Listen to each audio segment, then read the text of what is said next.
Hello बच्चों, कैसे हैं आप सब। आशा है कि आप सब अच्छे और स्वस्थ होंगे। तो आप सब इस तरीके से अपनी पढ़ाई कीजिए, ठीक है। तो जैसे कि आपको पता होगा कि आज हम कक्षा 7 साइंस का चैप्टर नंबर 2 पढ़ने वाले हैं, ठीक है। मैंने इस चैप्टर के एक वीडियो पहले ही अपलोड कर दिया है, ठीक है। अगर आपने उसे नहीं देखा है तो मैंने नीचे डिस्क्रिप्शन बॉक्स में लिंक दे दिया, आप वहां जाकर उसे देख सकते हैं। उसके आगे आप इस वीडियो को देखिए ताकि आपको और भी ज़्यादा अच्छे से समझ में आएगा और आपके जो भी डाउट है वो क्लियर हो पाएगा। तो यहाँ पे सबसे पहले है प्राणियों में पोषण, ठीक है। तो इससे पहले हमने यहाँ पर इसके बारे में स्टडी कर ली थी कि पाचन किसे कहते हैं, ठीक है। इसके बारे में अच्छे से पढ़ाई की थी कि पाचन किसे कहते हैं। साथ साथ जो होते हैं यहाँ पर मानव में पाचन किस तरीके से होता है, ठीक है। यहाँ पर उसके छोड़िए, पहले यहाँ पर ये स्टार फिश के बारे में ये एक महत्वपूर्ण हमें जानकारी दे रहे थे, इसको जरूर याद रखना है, ठीक है। फिर उसके अलावा हमने यह भी देखा है कि जब मानव में पाचन होता है तो उसके लिए जो होता है बहुत सारे पाइप से भोजन को गुजरना पड़ता है, ठीक है। तो कुछ आपको इस तरीके से दिख रहे होंगे यहाँ पर, ठीक है। या फिर अगर वहाँ पर नहीं तो ये रही, ठीक है। सबसे पहले आप दिख रहा होगा कि मुख गुहा है, ठीक है। इस वाले पार्ट को मुख गुहा कहते हैं। यहाँ से लाला ग्रंथि निकलती है, ठीक है। यहाँ पे ग्रसिका होती है, ठीक है। साथ साथ जो होती है ये वाले अमाशय कहते हैं, इसे कहते हैं अग्नाशय, इसे कहते हैं क्षुद्रांत। क्षुद्रांत को हम छोटी आंत भी कहते हैं, ठीक है, ये याद रखना है। उसके अलावा जो ये वाला पार्ट दिख रहा है इसे हम यकृत कहते हैं, और जो ये पिंक टाइप का दिख रहा है इसे पित्ताशय कहते हैं, ठीक है। उसके अलावा जो यहाँ पर ये आपको दिख रहा है ये बृहदांत्र होती है, यानी कि ये इतनी बड़ी सी पाइप जो यहाँ से यहाँ तक शुरू होती है इसे बृहदांत्र कहते हैं। बृहदांत्र का मतलब होता है बड़ी आंत, ठीक है। बृहदांत्र को हम बड़ी आंत भी कहते हैं। उसके अलावा इस वाले पार्ट को हम मलाशय कहते हैं और इस वाले पार्ट को हम गूढ़ाधार कहते हैं, ठीक है। जो गए यही सारे मिल करके क्या करते हैं कि विभिन्न भाग मिलकर ही एक मानव पाइप का निर्माण करते हैं, जो कि सभी मिल करके ये सोचते हैं पार्ट है सब मिल करके एक पाचन तंत्र। पाचन तंत्र का निर्माण तब होता है जब शरीर के आहार नाल एवं समृद्ध ग्रंथियां मिल जाए और आहार नाल के विभिन्न भाग मिल जाए तो एक पाचन तंत्र का निर्माण किया जाता है, ठीक है। चलो उसके आगे हम यहाँ पर पढ़ने वाले थे ये आहार नाल का जो है यहाँ पर पहला पार्ट दिख रहा होगा मुख गुहिका, ठीक है। मुख गुहिका दिख रहा होगा यहाँ पे, ठीक है, और मुख। तो ये हमारे आहार नाल का पहला भाग है, ठीक है। तो आज जो हम स्टडी करेंगे यहाँ पर वो हम पूरी की पूरी स्टडी जो इसके बारे में करेंगे, इस आहार नाल को लेकर करेंगे, ठीक है। तो स्टार्ट करते हैं यहाँ पर। ये हमारे पास टॉपिक है मुख एवं मुख गुहिका, ठीक है। यही टॉपिक है हमारे पास, ठीक है। स्टार्ट करते हैं यहाँ पे। भोजन का अंतर्ग्रहण मुख द्वारा होता है। हम जो भोजन खाते हैं ना वो क्या होता है कि हम उसको मुंह के द्वारा उसको अंतर्ग्रहण करते हैं। तो सबसे पहले क्या होता है कि हम जो यहाँ पे भोजन का अंतर्ग्रहण करते हैं, यानी कि हम जो भोजन को खाते हैं ना वो मुख के द्वारा ही खाते हैं, यानी कि जो मुंह होती है उसी द्वारा खाते हैं और उसका अंतर्ग्रहण करते हैं। अंतर्ग्रहण का मतलब है कि यहाँ पर शरीर के अंदर हम क्या करते हैं भोजन को लेते हैं, आहार को लेते हैं, ठीक है। तो यहाँ पर अंतर्ग्रहण की हम डेफिनेशन में लिखा है कि आहार को शरीर के अंदर लेने की प्रक्रिया को हम अंतर्ग्रहण कहते हैं, ठीक है। तो जब हम आहार को, ठीक है, आहार यानी कि भोजन को जब हम अपने शरीर के अंदर लेते हैं तो इसी प्रक्रिया को हम अंतर्ग्रहण कहते हैं। तो इतना पता चल गया होगा आपको कि हम जो भोजन का अंतर्ग्रहण करते हैं यानी कि भोजन को जब अपने शरीर के अंदर लेते हैं वो मुख द्वारा लेते हैं, ठीक है। और इस प्रक्रिया को हम क्या कहते हैं बच्चों, अंतर्ग्रहण कहते हैं, ठीक है। चलो उसके आगे यहाँ पर उससे पहले एक आपका दोस्त आ गया बूझो, ठीक है। यहाँ पर है बूझो चित्र 2.2 में दिखाई जाते थे एक कुंडलित क्षुद्रांत को देखकर आश्चर्यचकित है। वह इसकी लंबाई जानना चाहता है, क्या आप इसका अनुमान लगा सकते हैं। प्रश्न संख्या 17 में इसकी सन्निकट लंबाई दी गई है। कल्पना कीजिए कि इतनी लंबी संरचना हमारे शरीर के छोटे से हिस्से में किस प्रकार समाई हुई होगी, ठीक है। तो यहाँ पर आपका बूझो है, ठीक है, और वो इस बात को देखकर आश्चर्यचकित है कि क्षुद्रांत, जिसको हम छोटी आंत कहते हैं, वो इतनी ज्यादा कुंडलित हो रखी है, इतना बड़ा कुंडलित हो रखा है। वो उसको देख करके आश्चर्यचकित है कि आखिर इतनी बड़ी पाइप हमारे बॉडी के अंदर कैसे रहती होगी। ठीक है, तो मैं आपको बता देती हूँ, यहाँ आपको दिख रहा होगा, ये आपका क्षुद्रांत है। ठीक है, ये आपको दिख रही है ना, ये वाली, ये सब ये हमारा छोटी आंत होती है, इसी को हम क्षुद्रांत भी कहते हैं। तो ये इतनी बड़ी होती है, देखो आप दिख रहा होगा फिगर में, कितनी कुंडलित हो रखी है ना, मुड़ी फुड़ी सी है। और फिर यहाँ भी दिख रहा होगा आपको ये सब, ये आपका बृहदांत यानी कि बड़ी आंत है। तो ये इतने बड़े क्षुद्रांत को देख करके तो कोई भी आश्चर्यचकित होगा ही, क्योंकि हम कभी कभी ऐसा सोचते हैं कि हमारी बॉडी तो इतनी सी होती है, ऊपर से हमारे पेट में क्या होता है कि खाना होता है और भी बहुत सारे पार्ट होते हैं। और फिर यह सोचकर यह बहुत ज़्यादा परेशान हो जाता है कि इतना बड़ा क्षुद्रांत हमारे पेट के अंदर कैसे रहता है, और वो इसकी लंबाई भी जानना चाहता है। ठीक है, और इसकी अगर हम लंबाई की बात करते हैं तो इसकी लंबाई है लगभग 7.5 मीटर इसकी लंबाई है। ठीक है, वैसे यहाँ पर पेज नंबर 17 में दे रखा है इसकी लंबाई, देखते हैं कितना दे रखा है। पेज नंबर 17 कहाँ गया भाई?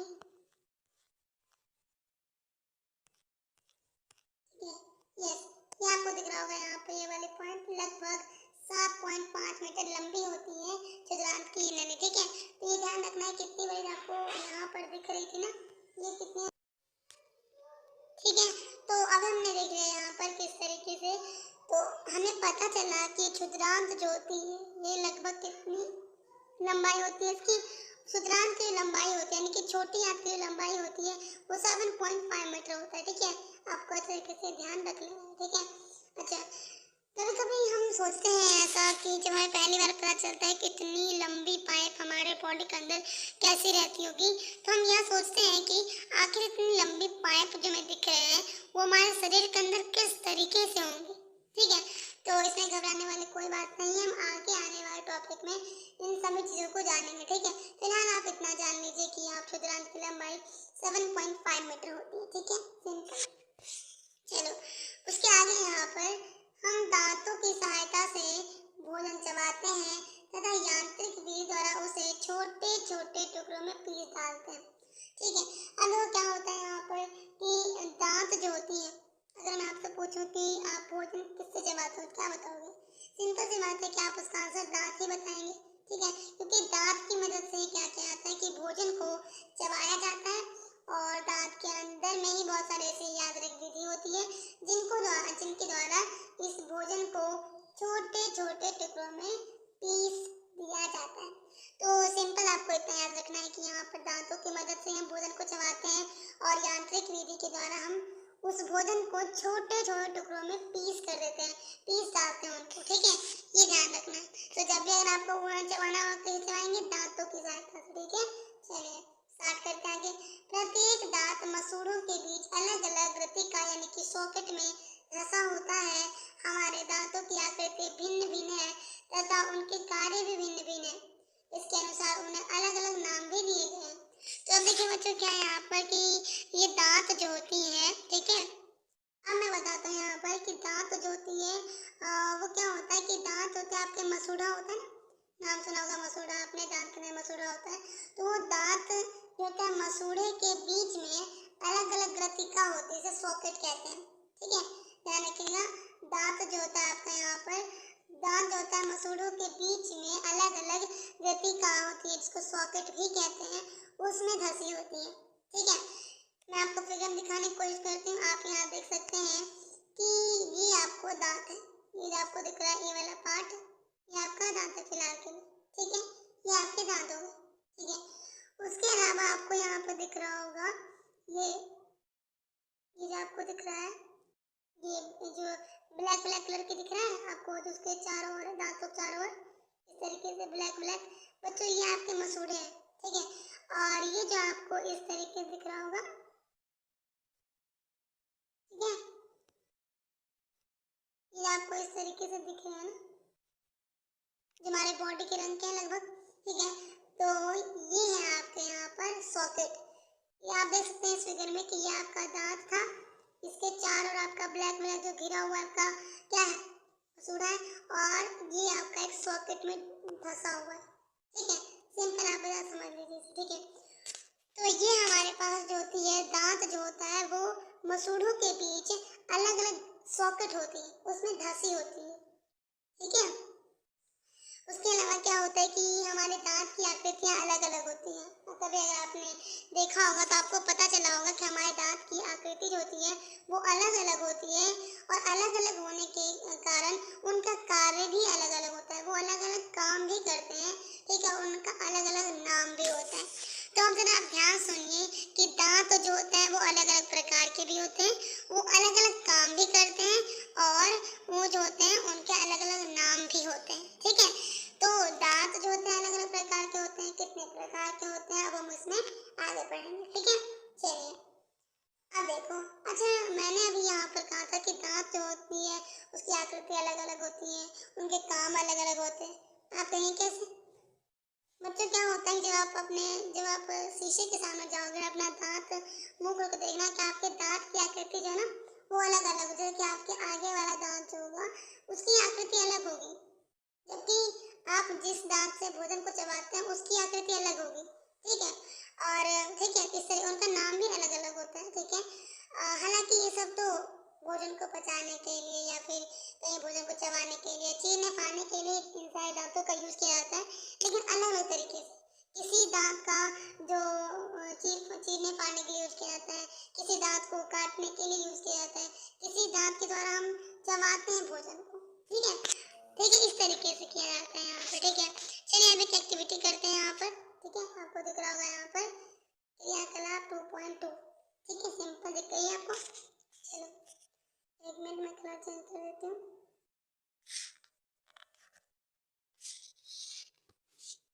ठीक है।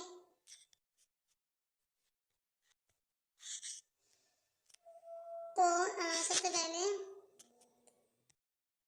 यहाँ पर है कि अपने हाथ धोइए, दर्पण में देखते हुए अपने दांतों की गणना कीजिए, अपनी तर्जनी से दांतों को छूकर महसूस कीजिए, आपके मुख में कितने प्रकार के दांत हैं, ठीक है, ये बताना। सबसे पहले क्या कह रहा है आपको कि आपको पहले अपने हाथ धो लेनी है। हाथ क्यों धोएंगे बच्चे? क्योंकि आप जो है अपने मुंह में हाथ डालेंगे, ठीक है, अपने मुंह में उंगली देंगे, इसीलिए आपको हाथ धोना जरूरी है। और ध्यान रखिएगा कि जब भी अगर आपको मुंह के अंदर या फिर दांत वाँत को टच करना हो तो सबसे पहले आप क्या करिए, हाथ धोकर तभी टच कीजिएगा। क्योंकि क्या होता है कि आपके हाथ में बहुत सारे बैक्टीरिया वगैरह होते हैं, छोटे मोटे कीड़े होते हैं, और जब आप हाथ को नहीं धोते हैं तो वो आपके मुंह में चले जाते हैं, ठीक है। तो ये याद रखिएगा कि जब भी आप जो है अपने दांत को टच करेंगे, ठीक है, या मुंह के अंदर अपनी उंगली डालते हैं तो आप पहले उसको हाथ को धो लीजिएगा। तो वही कह रहा है हमें यहाँ पर कि दर्पण क्या होता है बच्चों? दर्पण होता है एक तरीके का शीशा, ठीक है, जो आप नॉर्मली घर में जिसमें आप सुबह सुबह उठ के जो फेस देखते हो, ठीक है, अपना चेहरा देखते हो ना, तो वो कहते हैं दर्पण, शीशा होता है एक तरीके का ये, ठीक है, जो नॉर्मली हम सभी घरों में होती है, इसमें अपना फेस देखते हैं, दर्पण कहते हैं उसे, ठीक है। तो यहाँ पर क्या होता है कि दर्पण में देखोगे आप, और ठीक है, आपको क्या करना है, आपको अपनी उंगली को जो है दांतों को गिनना है। क्या करना है? दांतों को आपको गिनना है, और अपनी तर्जनी से, तर्जनी बच्चे आपकी एक उंगली होती है, मैं बता देता हूँ आपको तर्जनी किसे कहते हैं। जो आपका अंगूठा है, अंगूठा के जस्ट बगल वाली, अंगूठा के जो साइड वाली आपकी उंगली है ना, इसे तर्जनी कहते हैं, ठीक है। यानी कि अंगूठा के जो बगल वाली आपकी उंगली होती है इसे हम तर्जनी कहते हैं। तो इस तर्जनी की मदद से क्या करना है, आपको दांतों को छू करके महसूस करना है कि किस तरीके का है, ठीक है, ठीक है। और गिनकर बताना भी है। ये क्वेश्चन आपको कमेंट बॉक्स में नीचे लिख के भेजना है कि आपके कितने दांत है अभी, ठीक है।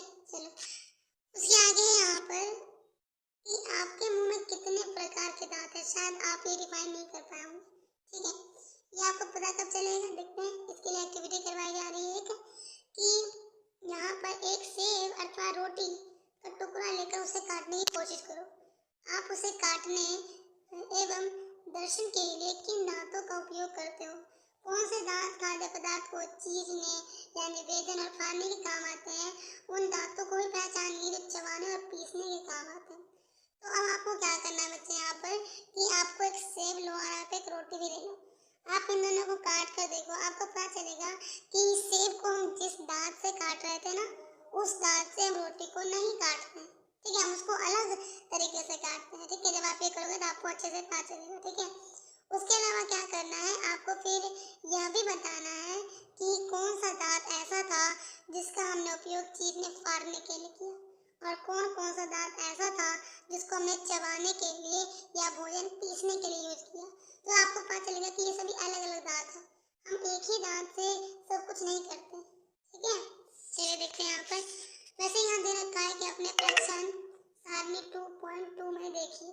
ठीक है, अब आपको ना यहाँ पे 2.2 में जो है, ये आपको यहाँ पे दिख रहा होगा, ये देखिए आपको दिख रहा होगा 2.2 है कि दांत के प्रकार, उनके कार्य क्या क्या होते हैं, ये आपको बतानी है। तो ये आप तब बताना जब आप इसको पहले पढ़ लो।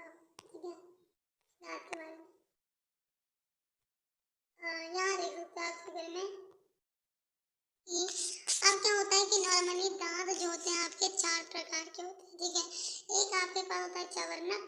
ठीक है, ध्यान रखिएगा, एक आपके पास चवर्णक होती है, दूसरा आपके पास अग्र चवर्णक होती है, तीसरा होता है आपके पास रदनक। ठीक है, तीसरा रदनक होता है, चौथा कृतक होता है। तो ये 4 प्रकार के दांत हैं, इसको आपको बहुत अच्छे से ध्यान रखना है कि किसी भी एग्जाम में, किसी भी कॉम्पिटिशन में पूछा जाता है। ठीक है, और आपको ये नॉलेज के लिए पता भी होना चाहिए कि दांत जो होती है वो 4 प्रकार की होती है। एक होता है चवर्णक, दूसरा अग्र चवर्णक, ठीक है, और एक रदनक, और एक आपका हो गया यहाँ पर कृतक। कृतक हो गया। ठीक है, आप देख सकते हो, आप आपको यहाँ पर आपको दिख रहा होगा, यहाँ पर इन सभी दांतों की शेप जो आपको दिख रहा है ना, बिल्कुल अलग अलग है। आप देखो एक बार करके, यहाँ पर आपको दिखेगा कि इस दांत का शेप जो आपको दिख रहा था वो बिल्कुल अलग है। इस दांत का शेप भी अलग है, आकार इसका भी अलग है। ठीक है, फिर आपको पता चलेगा कि इस दांत का शेप भी अलग है। ठीक है, तो ये सब आपको अच्छे से ध्यान रख लेना है कि 4 प्रकार के दांत नॉर्मली होती है। ठीक है, ओके, अब हम बात करते हैं यहाँ पर जरा हमारे मुख में लाला ग्रंथि होती है जो लाला रस यानी कि लार स्रावित करती है। ठीक है, मतलब क्या होता है कि हमारे मुंह में जो होता है आपका एक प्रकार का ग्रंथि पाई जाती है जिसका नाम होता है लाला ग्रंथि। इस लाला ग्रंथि से क्या होती है कि आपका एक लाला रस निकलता है। ठीक है, जिसे लाड़ कहते हैं नॉर्मली। आप समझ गए होंगे कि मैं किसकी बात कर रहा हूँ। लाड़ जो कि आपके थोड़े से लिक्विड की तरह होती है, द्रव जो होता है पानी टाइप का होता है ना, उस तरीके का होता है, लेकिन उस पानी में केवल पानी ही नहीं होता है। ठीक है, ध्यान रखिएगा, लाड़ में केवल पानी ही नहीं होता है, उसके अलावा भी उसमें बहुत सारे एंजाइम होते हैं जो आपके भोजन को मतलब कि काटने में या फिर थोड़े टुकड़ों में से करने के लिए काम आते हैं। तो मुंह में क्या होता है कि आपका लाला ग्रंथि होता है, और उस लाला ग्रंथि से लाला रस, जिसे लाड़ कहते हैं, वो स्रावित होती है, यानी निकलती है। क्या आप जानते हैं कि लाला रस का भोजन पर क्या प्रभाव पड़ता है? आइए इसका पता लगाते हैं। तो हम पढ़ेंगे यहाँ पर कि आखिर ये लाला रस का क्या काम होता है। ठीक है, क्यों जरूरी होता है ये लाला रस हमारे। तो आपने कई बार गौर किया होगा कि जब आप खाना खा रहे हैं, ठीक है, वो लाला रस क्या होता है कि आपके जीभ के द्वारा, जो आपका जीभ होता है उसके द्वारा क्या होता है कि वो आपका लाला रस जो होता है वो भोजन के साथ मिल जाती है, मिल जाता है ना, ऐसा कुछ होता है। चलिए उसके आगे हम पढ़ते हैं यहाँ पर। उसके अलावा हम जान लेते हैं इन 2 प्रकार के दांतों के बारे में। ठीक है, सॉरी 2 प्रकार के दांत के बारे में नहीं, हम जानेंगे अभी यहाँ पर दूध के दांत को और स्थायी दांत को। ठीक है, कि दूध के दांत किसे कहते हैं और स्थायी दांत किसे कहते हैं। बच्चों आपने कई बार ऐसा ध्यान में दिया होगा कि जब हम छोटे होते हैं, मैक्सिमम 8 साल के, ठीक है, तो हमारे दांत जो होते हैं वो गिरने लगते हैं। ठीक है, मतलब उस समय तक जब हम 8 साल के होते हैं ना, तो हमारे सारे दांत जो होते हैं वो गिरते जाते हैं। ठीक है, तो वो जो आपके जब ये जो आपका दांत जो गिरना शुरू होता है ना, वो एक प्रथम सेट शेषस काल में निकलता रहता है आपका दांत, वो गिरना आपका शुरू हो जाता है जब आप 8 साल के हो जाते हो, तो आपके पूरे दांत जो होती है वो टूट चुकी होती है। इन्हें कहते हैं हम दूध के दांत। ठीक है, तो शायद अब आपको पता चल गया होगा कि हमारे दांत जो होते हैं क्यों टूटते हैं। ऐसा इसीलिए बच्चों के जब आप 8 साल के होते हैं तो उस समय तक आपके दूध के दांत सारे टूट जाते हैं। ठीक है, सारे के सारे आपके दूध के दांत टूट चुके होते हैं क्योंकि वो आपके दूध वाले दांत होते हैं। ठीक है, ये ध्यान रखना है कि दूध दांत किसे कहते हैं। ठीक है, दूसरा बात करते हैं यहाँ पर कि इन दांतों के, देखो, इन दांतों के स्थान पर दूसरे दांत निकल आते हैं। दूसरे दांत जो होते हैं आपके निकल आते हैं, जिन्हें हम अस्थाई दांत कहते हैं। तो अब क्या होता है कि जो दांत टूटा है वो अब उसके जगह पर कोई ना कोई तो आएगा ही ना, ठीक है। तो ये दांत जो होते हैं, जो आपका दांत टूटा था, दूध का दांत, ठीक है, उसके जगह पर जो भी आपका दूसरा दांत निकलेगा हम उसे अस्थाई दांत कहते हैं, ठीक है, ध्यान रखना। अब ये सारे एक ही साथ नहीं टूटते हैं दांत, ठीक है, ये एक एक करके टूटते रहते हैं। अगर आप पूरे टूट गया तो आप फिर खाओगे कैसे, ठीक है, इसीलिए वो एक एक करके टूटती हैं, ठीक है। फिर इसमें नए नए दांत जो होते हैं निकलते रहते हैं। तो जो नया नया दांत निकला है ना उसे हम अस्थाई दांत कहते हैं, ठीक है। चलो, उसके अलावा यहाँ पर सामान्य स्वस्थ व्यक्ति के अस्थाई दांत पूरे जीवन भर बने रहते हैं, तथापि वृद्धावस्था में ये प्रायः गिरने लगते हैं। जो व्यक्ति स्वस्थ होते हैं ना उनका दांत जो होता है पूरे जीवन भर चलती है। मैं ये नहीं कह रहा कि यहाँ पर कि उसकी दूध वाली दांत ही रहती है, ऐसा कहने का कोई मतलब नहीं है। जो स्वस्थ व्यक्ति होता है ना उसका अस्थाई दांत जो मतलब एक बार दूध का दांत टूट गया तो फिर जो दोबारा निकला ना अस्थाई दांत, वो दांत जो होती है उनके जीवन भर के लिए रहती है एक स्वस्थ व्यक्ति का, ठीक है। अगर वो व्यक्ति अगर स्वस्थ नहीं है तो फिर उसके दांत जो होते हैं टूट जाते हैं, ठीक है। तो यहाँ पर क्या होता है कि हम कई बार देखते हैं जब कोई बूढ़े व्यक्ति होते हैं तो उनके दांत जो होते हैं वो गिरने लगते हैं, ठीक है। तो ये आपको ध्यान रखना है कि जब लोग जो होते हैं बूढ़े हो जाते हैं, वृद्धावस्था में चले आते हैं तो उनके दांत गिरने लगते हैं। कौन से दांत? स्थायी दांत। दूध के दांत तो बचपन में ही टूट जाते हैं, ठीक है। चलिए आगे बात करते हैं यहाँ पर। तो आपको दूध के दांत के बारे में, स्थायी दांत के बारे में अच्छे समझ में आ गया होगा, ठीक है। चलो अब उसके आगे पढ़ते हैं यहाँ पर। यस, उससे पीछे आपको एक एक्टिविटी फिर से दे रखा है यहाँ पर, ठीक है। वो एक्टिविटी क्या है देखते हैं यहाँ पर। तो ये रहा एक्टिविटी 2.3। दो परख नलियाँ लीजिए, उन्हें ए और बी में छेद कीजिए, ठीक है। अब देखो बच्चों क्या करना है, आपको दो परख नली लीजिए, यानी कि आप दो प्रकार के कोई जो है इस तरीके के परख नली होते हैं ना, कुछ टाइप के परख नली, आपके परख नली होते हैं, ठीक है। तो आप जो है आपको ये दो ले लेना है, ठीक है। कितना लेंगे आप? दो। आपको दो परख नली लेनी है, ठीक है। और उन सब का नाम डाल देना, उन सब का नाम रख देना। एक का नाम रख देंगे हम ए, दूसरे का नाम रख देंगे बी, ठीक है। अब देखो क्या करना है, परख नली ए में 1 चम्मच उबले चावल डालना है। जो परख नली ए था आपके, उसमें क्या करना है, 1 ही चम्मच जो आपका उबला हुआ चावल होता है ना उसको डालनी है, और 1 चम्मच उबले चावल मुख में लेकर 3 से 5 मिनट तक चबाते रहना है, तथा दूसरी परख नली बी में लेना है, ठीक है। उसके अलावा क्या करना है आपको, यहाँ पर आपको जो है परख नली ए में जो है 1 चम्मच उबला हुआ चावल उसमें लेना है, जबकि परख नली बी में क्या करना है कि 1 चम्मच चावल को लेंगे और अभी उबला हुआ पहले आप उसे चबाएंगे 3 से 4 मिनट तक, और चबाने के बाद तब आप उसको परख नली बी में रखिएगा, ठीक है। उसके अलावा क्या करना है, दोनों परख नलियों में 3 से 4 ml जल भी देना है। इस बात का हमेशा ध्यान रखना है कि दोनों परख नली में जो है 3 से 4 ml आपको जल देनी है, ठीक है। तो आपको कुछ इस तरीके से ही करना है कि आपको दोनों परख नली में 3 से 4 ml आपको जल देना है, ठीक है। अब दोनों परख नलियों में क्या करना है, अब इन दोनों परख नलियों में जो है दोनों परख नली में आपको आयोडीन विलयन डालनी है। क्या डालनी है? आयोडीन विलयन की 2 या 3 बूंद डालनी है आपको, तथा उसका आपको परीक्षण करनी है, ऑब्जर्व करना है उसमें क्या क्या होता है। तो अब क्या है यहाँ पर, आप परख नली ए और बी में क्या अंतर देखते हैं? परख नली के रंग में परिवर्तन क्यों होता है, ठीक है, हुआ परिवर्तन, और परिणामों की चर्चा अपने मित्रों अध्यापकों के साथ कीजिए, ठीक है। अब वो क्या करते हैं, अब इसको यहाँ देखते हैं, आपको दिख रहा होगा कि ये आपका परख नली जो है, ये आपका परख नली बी है, ठीक है, और ये आपका ए परख नली दिख रही है आपको। ये आपका बी परख नली, आपका ए परख नली हो गया। आप देख सकते हैं इसमें छोटे टुकड़े जो कि आपके उबले हुए चावल है, जबकि इसमें वो चावल है जो हमने दांतों से चबाए थे 3 से 4 मिनट तक, ठीक है।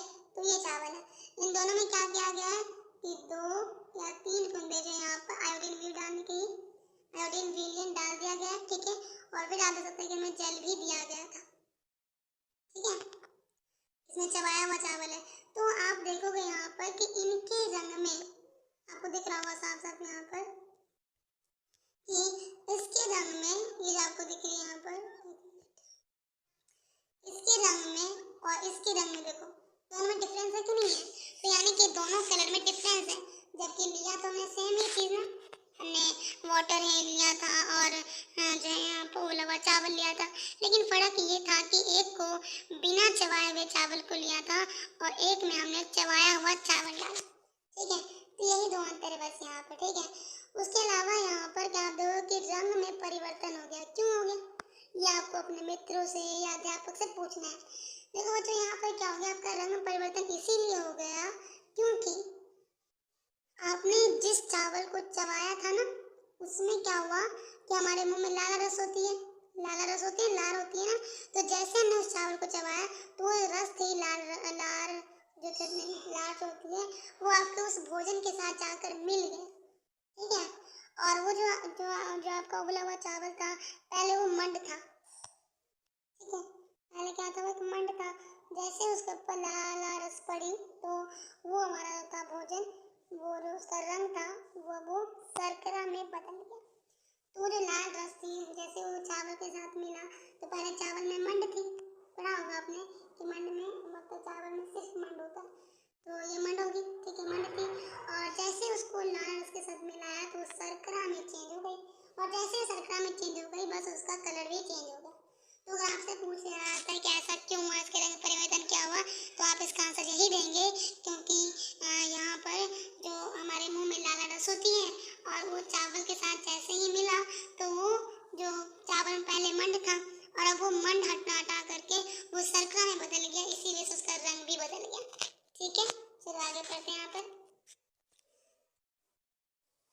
जीभ एक मोर्सल पेशी अंग है जो पीछे की और मुख गुहा के ऊपर तल से जुड़ी होती है। ठीक है, अगर हम बात करते हैं यहाँ पर जीभ के बारे में कि जीभ क्या है, तो जीभ जो होती है एक पेशी अंग होता है। ठीक है, ऐसा मोर्सल मोर्सल पेशी अंग होता है, इसलिए हमको हमेशा याद रखना है कि जीभ एक मोर्सल पेशी अंग होती है और ये हमारे जो होते हैं पीछे की और मुख गुहा के उधर, ठीक है, अधर तल से जुड़ी होती है। कैसे देखो फिर हम दिखाता हूँ मैं आपको यहाँ पर, आपको यहाँ दिख रहा होगा इस साइड से आप देख सकते हो कि ये आपका पूरा पूरा पार्ट दिख रहा है, ये आपका जीभ है, लेकिन ये वाला पार्ट है आपका जीभ नहीं है, ये आपका पार्ट आपका जीभ हो सकता है ऐसे करके।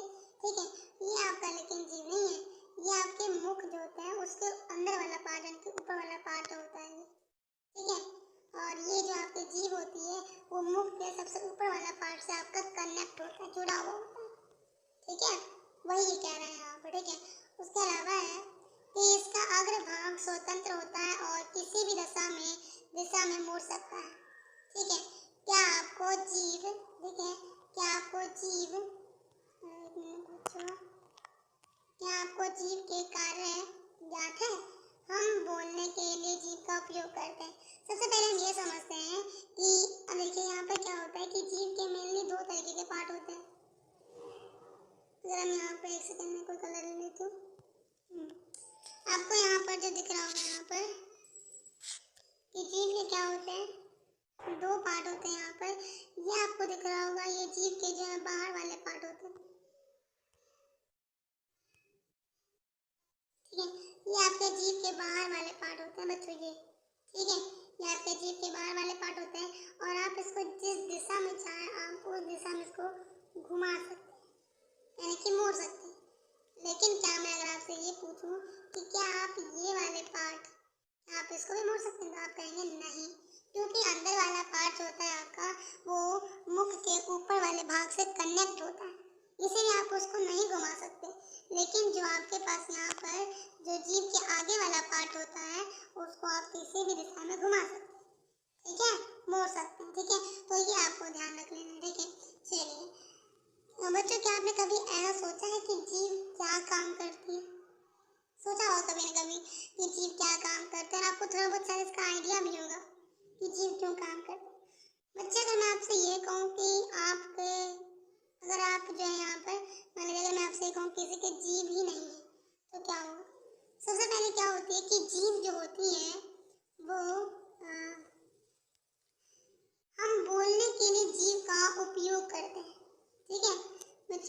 बात का हमेशा ध्यान रखना है कि अगर आपके पास जीभ नहीं होगा तो आप बोल नहीं पाओगे। आप शायद एक बार कोशिश करके देखो। आप क्या करना है, एक बार अपनी उंगली से जीभ को पकड़ लेना, ठीक है। उंगली से आपको एक बार जीभ पकड़ लेना और फिर आप बोलने की कोशिश करना, तो आपको पता चलेगा कि आप शायद नहीं बोल पा रहे, ठीक है। तो जीभ अगर नहीं होगा तो आप बोल भी नहीं पाओगे। इसीलिए जीभ जो होते हैं हमें बोलने के काम भी आते हैं।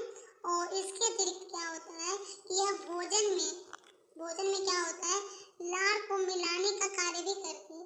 हमें पता है कि हमारे मुंह में लार होती है और जैसे हम भोजन लेते हैं तो हमारे जीभ पर जाता है, तो वहाँ पे लार और भोजन दोनों होती है। तो जीभ क्या करता है, उन दोनों को अच्छे से मिला देता है, ठीक है। तो जीभ जो होता है बोलने के लिए भी यूज की जाती है, साथ साथ भोजन को लार के साथ मिलाने के लिए भी यूज किया जाता है, या फिर आप भोजन को निगलने के लिए भी हम यूज करते हैं, ठीक है। इस बात का हमेशा ध्यान रखना है कि भोजन को निगलने के लिए भी इसका यूज करते हैं, ठीक है। ओके, उसके बाद है यहाँ पर जीभ द्वारा, ठीक है, एक मिनट, जीभ द्वारा हमें स्वाद का पता भी चलता है। बिल्कुल, जीभ के द्वारा क्या होता है, स्वाद पता करते हैं ना किस चीज का है, ठीक है, किस चीज की स्वाद है वो, ठीक है। तो हम जीभ के द्वारा बहुत सारे काम करते हैं, जैसे कि हम जीभ का इस्तेमाल है बोलने के लिए भी करते हैं, ठीक है। भोजन को लार के साथ मिश्रित करने के लिए भी बोलते हैं, ठीक है। साथ भोजन को निगलने के लिए भी करते हैं, या फिर अगर हमें स्वाद का पता लगाना हो तो हम इसके लिए भी यूज करते हैं। आखिर ऐसा क्या होता है जीभ में जो इससे हम स्वाद का पता लगा पाते हैं, ठीक है। कोई ना कोई चीज तो होगी जीभ में जिससे हम स्वाद का लगा पाते हैं, तो वो होती है बच्चों आपके पास कि जीभ पर स्वाद कलिकाएं होती है। ध्यान रखना आपको इस चीज का कि जीभ पर क्या होता है कि स्वाद की कलिकाएं होती है, जिसकी सहायता से हम विभिन्न प्रकार के स्वाद का पता चलता है, ठीक है। तो क्या होता है कि हमारे जीभ जो होती है ना, उसके ऊपर स्वाद कलिका होती है, और स्वाद कलिका की मदद से ही, जैसे इस पे स्वाद कलिका होती है, इसीलिए हमें पता चल जाता है कि इस जो कोई चीज हम खाते हैं तो ये किस चीज का स्वाद है। तो जीभ पर क्या होती है, काफी स्वाद कलिकाएं होती है, जिससे हम यह पता कर पाते हैं कि विभिन्न प्रकार के स्वाद का हमें पता चल पाता है, ठीक है। चलिए, उसका एक क्रियाकलाप है यहाँ पर, क्रियाकलाप 2.4 में द्वारा हम स्वाद कलिकाएं की स्थिति का पता लगा सकते हैं। बिल्कुल, तो यहाँ पर क्या हो रहा है कि हमारे पास एक फिर से एक्टिविटी आ गई है, ठीक है। ये आपको एक्टिविटी दो करेंगे अभी हम यहाँ पर, ये एक्टिविटी है और इसके द्वारा हम पता लगा पाएंगे कि कैसे हम स्वाद का पता लगाते हैं, ठीक है। चलिए शुरू करते हैं यहाँ पर। एक मिनट। यहाँ पे पहला स्टेप है कि इन पदार्थों के अलग अलग विलयन तैयार कीजिए। अब आपको यहाँ पे कुछ पदार्थ दिया गया है जिनको अलग अलग आपको विलयन तैयार करना है, ठीक है, विलयन यानी कि घोल। यहाँ पर क्या करना है, आपको चीनी का विलयन तैयार करना है, दूसरा आपको नमक का विलयन तैयार करना है, तीसरा आपको नींबू का रस भी तैयार करना है, और चौथा नीम की पत्ती या फिर करेला का रस, ठीक है। ये आपको विलयन तैयार करना है। कैसे आप विलयन तैयार करेंगे, जैसे मान लीजिए आपको चीनी का विलयन बनाना है तो आप पानी को चीनी के साथ मिला दीजिए, ठीक है। नमक का अगर आपको विलयन बनाना है तो आप नमक को पानी के साथ मिला दीजिए। नींबू का रस बनाना है तो आप क्या कीजिए, नींबू के रस में आप पानी मिला दीजिए, या फिर भले ही आपको करेले का रस ही क्यों ना निकालना हो तो करेले का रस आप आराम से निकाल सकते हैं, या नीम की पत्ती का भी, ठीक है। तो ये आपको करना है, पहले आपको ये सारे विलयन तैयार कर लेना है, ठीक है। दूसरा क्या करना है आपको, स्टेप अपने किसी मित्रों की आंखों पर पट्टी बांधकर उससे अपनी जीभ बाहर निकालकर सीधे रखने को कहिए। अब देखो, आपको क्या, जब आपने ये सारी की सारी विलयन तैयार कर ली तो आप अपने एक मित्र को जरा बुलवाइए, उसकी आंखों पर पट्टी बांधिए, ठीक है, और आप उससे कहिए कि जो है जीभ को बाहर निकाल करके सीधा रखे, ठीक है। ये आपको करनी है। दूसरा क्या करना है, तीसरा स्टेप क्या करना है आपको कि चित्र 2.6 में दिखाए गए जीभ के विभिन्न क्षेत्रों के ऊपर उपरोक्त में से किसी एक विलयन के नमूने की एक या दो बूंद डाल देना।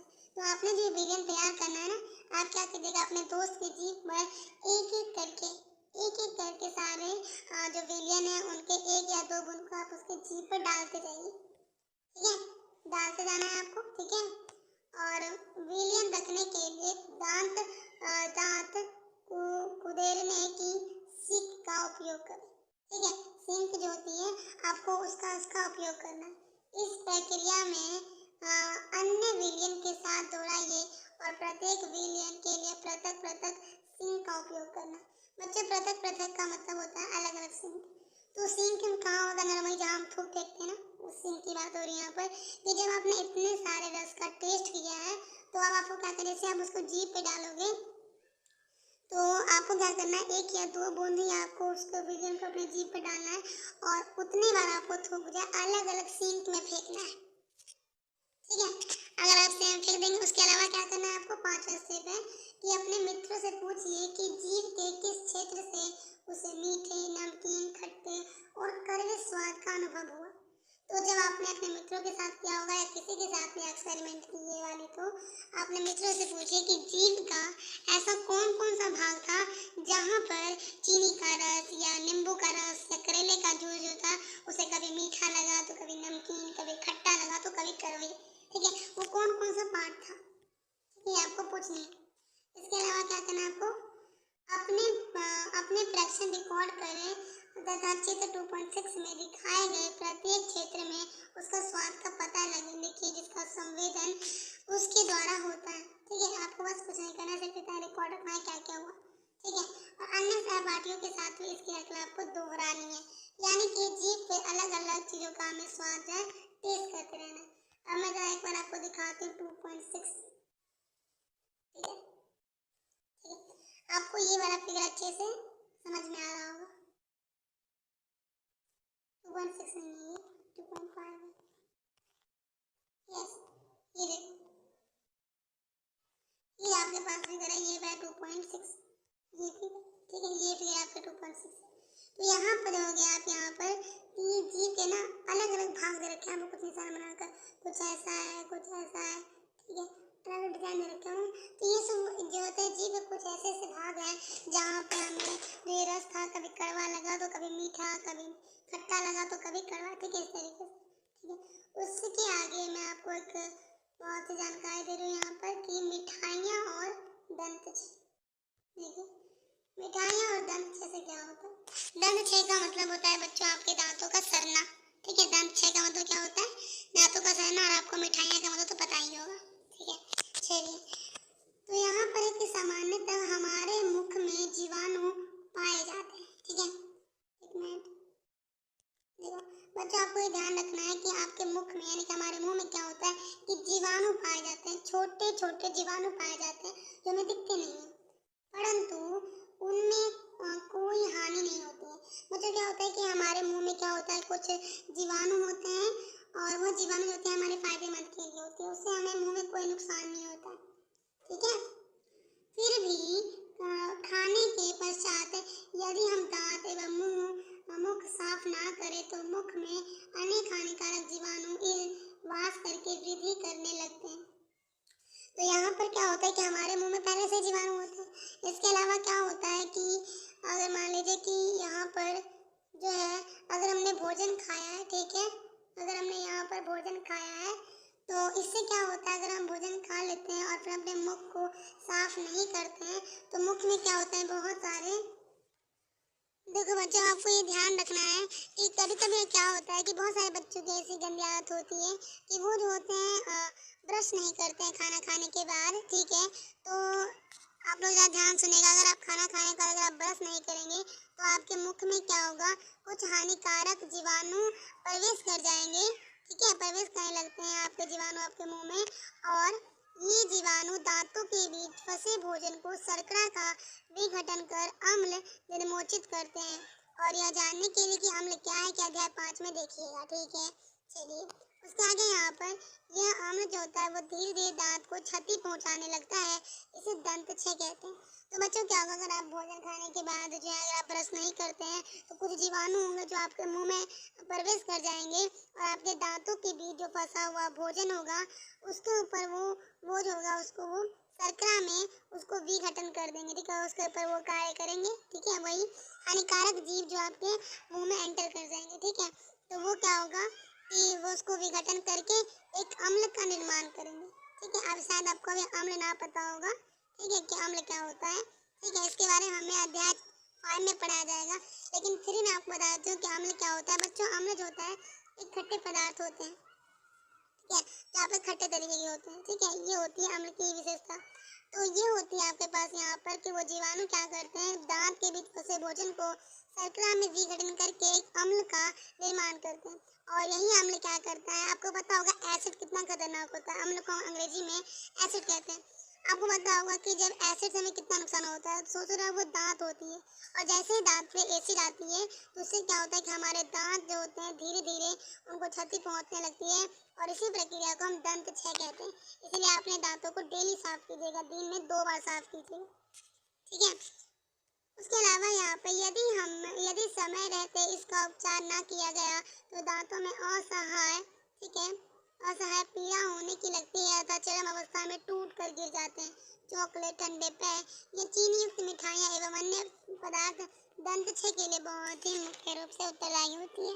तो क्या होता है कि अगर आप इसका समय से इलाज नहीं करवाते अपने दांतों का, तो आपका दांत जो होगा वो टूट जाएगा, ठीक है। और ज़्यादातर आपके दांत जो खराब होती है वो चॉकलेट से, ये ध्यान रखना है, चॉकलेट से या ठंडे पेय हो गए। ठंडे पेय का मतलब हो गया बच्चे जूस वूस, जो ठंडा वाला जूस वूस होता है वो सब, ठीक है। और ऐसा पदार्थ जिसमें चीनी हो, ये सब चीज़ें, ठीक है। और भी बहुत सारे पदार्थ होते हैं जिनकी मदद से जो होता है आपके दांत में जो होते हैं कीड़े लगने की संभावना ज़्यादा होती है। तो इसीलिए आप चॉकलेट, ठंडे पानी या ठंडे पेय या फिर ज़्यादा मीठे वाले चीज़ें आपको नहीं खाना है, ठीक है। इससे आपके दांत को बहुत नुकसान होता है। अतः प्रत्येक व्यक्ति को प्रतिदिन कम से कम 2 बार ब्रश अथवा दातुन करना चाहिए तथा कुछ भी खाने के तुरंत बाद कुल्ला जरूर करना चाहिए। मुख के अंदर गंदी उंगली अथवा बिना धुली वस्तु नहीं डालनी चाहिए। बच्चों, आपको यह भी ध्यान रखना है कि जब भी अगर आपको ब्रश जो है आपको दिन में 2 बार करने चाहिए, ठीक है। और जब भी अगर आप कोई खाना खाते हैं तो आपको उसके जस्ट बाद आपको कुल्ला करके, ये कुल्ला आपको जरूर करना है, ठीक है। और एक बात आपको हमेशा इस बात का ध्यान रखना है कि आप जो है बिना धुले हुए उंगली को या फिर कोई वस्तु जो धुला हुआ नहीं है, आप उसको मुंह के अंदर मत डालें। इससे क्या होती है कि जीवाणु आपके मुंह में एंटर करती है और इससे आपको बहुत नुकसान होता है, आपको बहुत सारी बीमारियां भी हो जाती है। आप देख सकते हैं बच्चों, अगर आप ब्रश नहीं करेंगे तो क्या होगा, मैं आपको इस वीडियो में दिखा रही हूँ।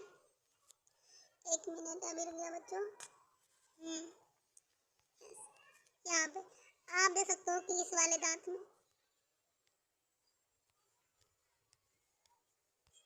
ठीक है, इस वाले दांत देखो जरा, यहाँ पर इस वाले दांत में, ठीक है। यहाँ देखो बच्चे कि आपका दांत जो है यहाँ पर पूरे तरीके से कनेक्टेड हो रखा है ना, कनेक्टेड। यहाँ पे छेद नहीं मिलेगा आपको यहाँ पे।